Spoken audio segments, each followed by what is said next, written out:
käskyt menee paremmin perille. Pystyy käyttämään se lihaksisto, mikä on, niin pystyy käyttämään hyväksi sen. Pystyy käyttämään ne lihasolut hyväksi, mitä on käytössä.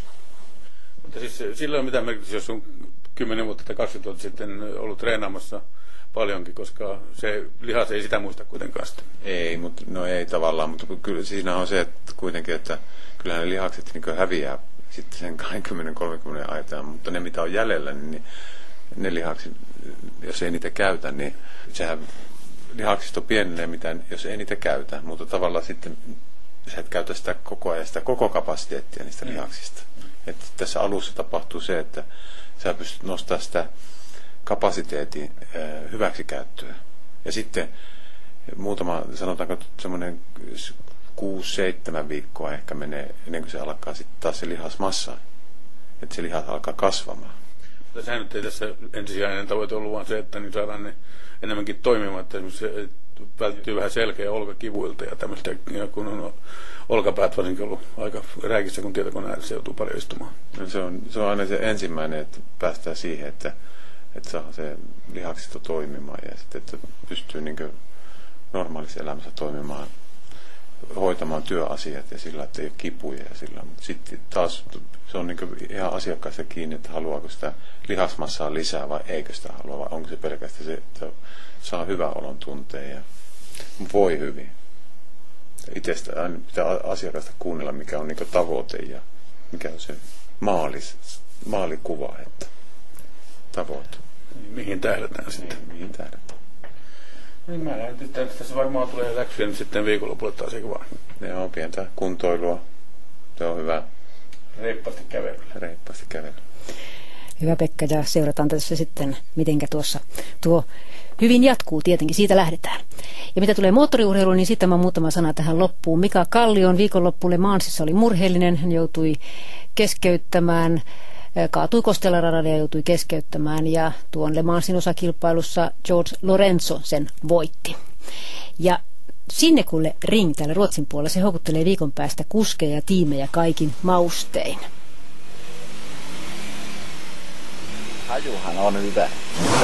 Kaikista paras on kilparaalla, kun kaikki haisee lämmin kumi, bensa, lämmin moottori ja vielä Toni Ahlqvist, kun aloittaa kautensa ensi viikonloppuna Sinnekullella, jossa ajetaan racingia 6 tunnin mallilla.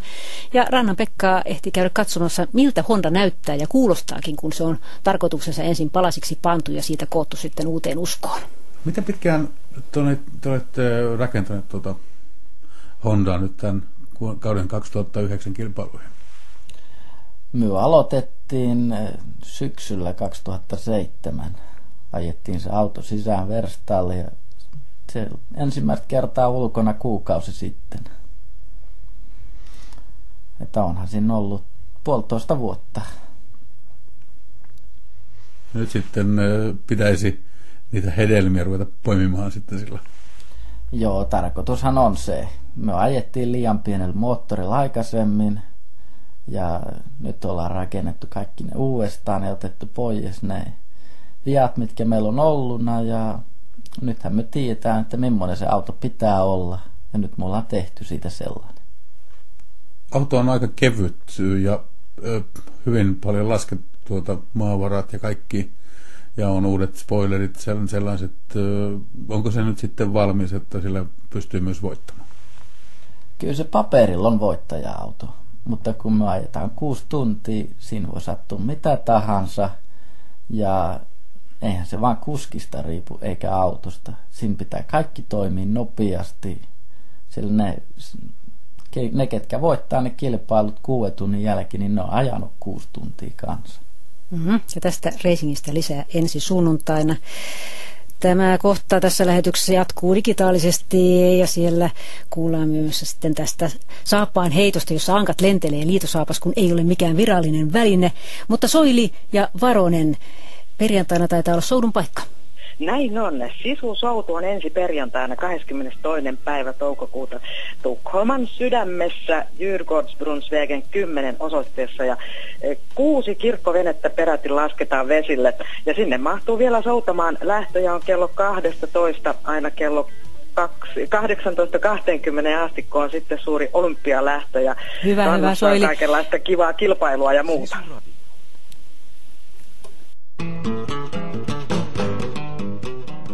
Hej och välkommen att lyssna på Café Romano som vänder sig till minoritetsgruppen romer.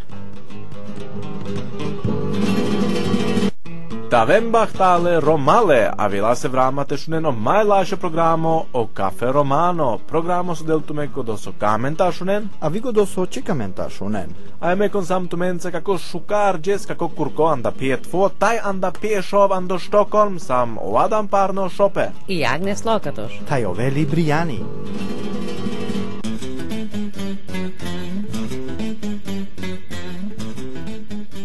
Anda gisutno programo anda Café Romano šaitešunen kakala interesne buča. Šaitešunen sar ekpomana in kerjolpe. Mai palavno Café Romano mailačo programoni. Drago lumia šaitešunen romen save kardon gurbeti save vengatoro Balkan. Sar voni keren po romanipe akate ando švedo.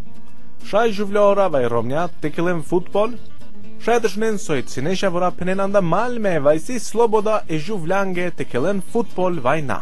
Šaitešunen pe maidur sar o futbaljalpe o ekromano turneringo sas ando boros. Sakako šaitešunen amendekat po Café Romano, numa vite si šukarđes, mu kastumengi je kekcera briga ki džili katar edejori.